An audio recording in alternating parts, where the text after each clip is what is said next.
Hey everyone, welcome back to our channel. If you're new here, please subscribe. I'd really love that. If you're returning, how you doing?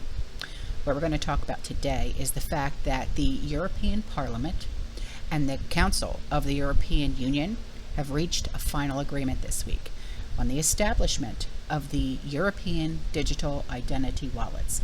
And this is the first central and fully identification systems for all of the Europeans.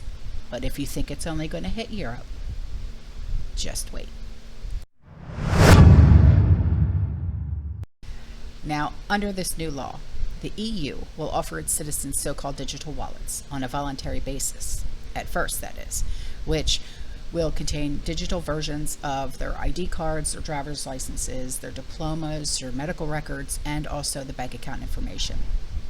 And these documents will be recognized as a mean to online services throughout Europe, and citizens will be able to prove their identity or share electronic documents from their wallets with the click of a button.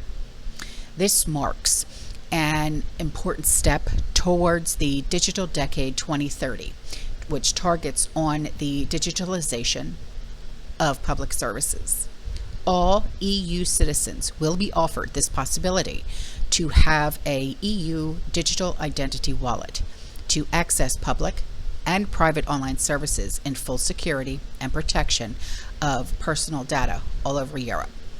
This agreement by the co-legislators is now subject to formal approval by the European Parliament and also the Council.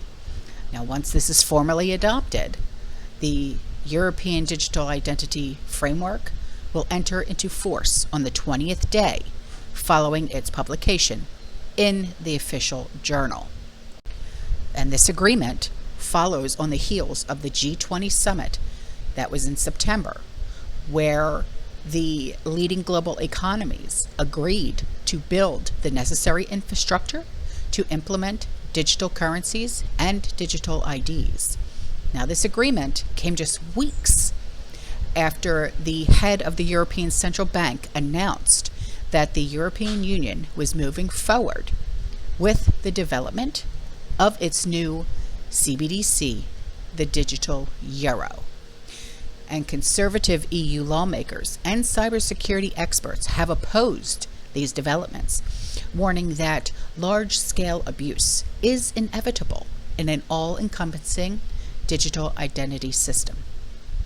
Now, ahead of the European Parliament's decision, over 500 privacy and cybersecurity experts from 39 countries signed a joint letter warning that the legislation fails to properly respect the right of privacy for citizens and secure online communications.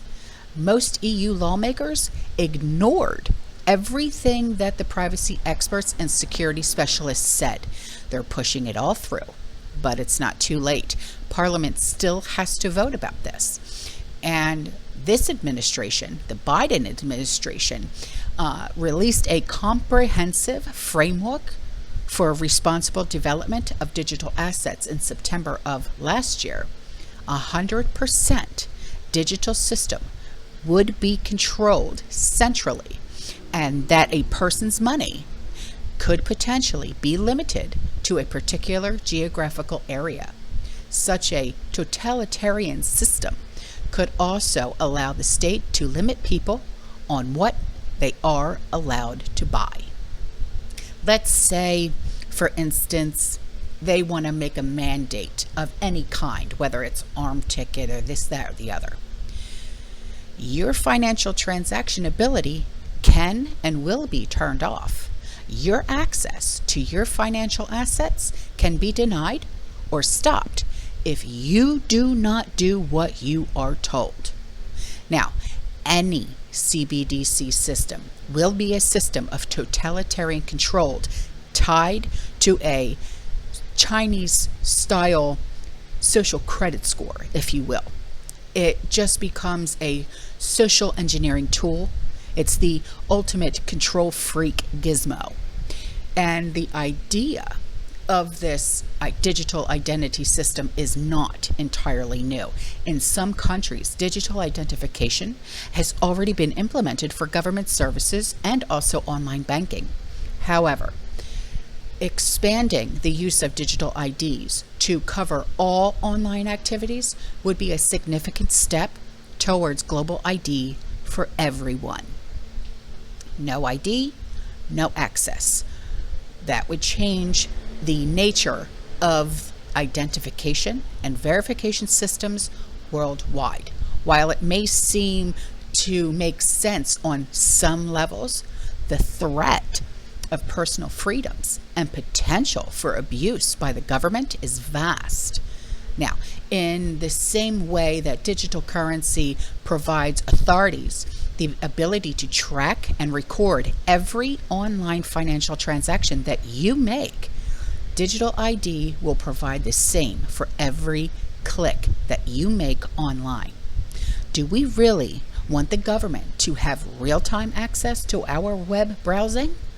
The ability of governments to control what we see and don't see online would make Facebook censorship over community standards pale in comparison.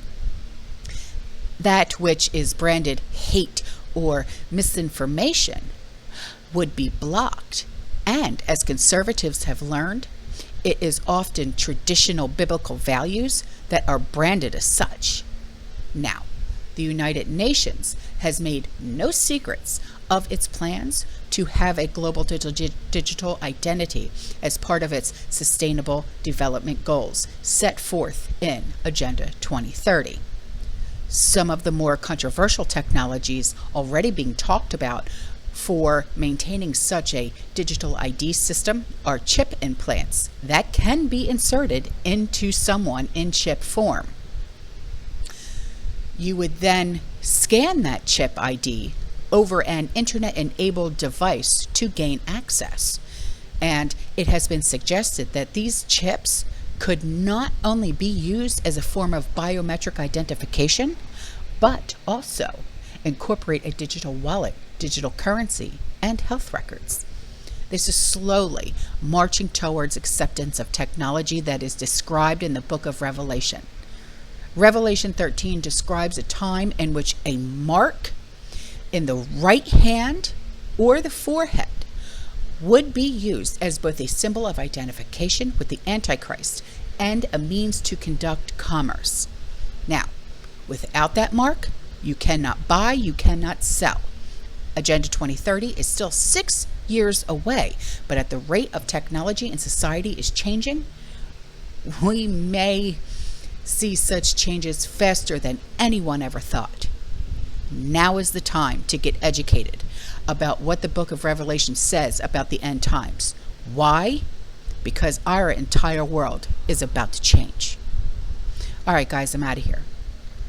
I will see you in the next one. You stay safe, you stay positive, you keep prepping. And as always, fear less. Ciao.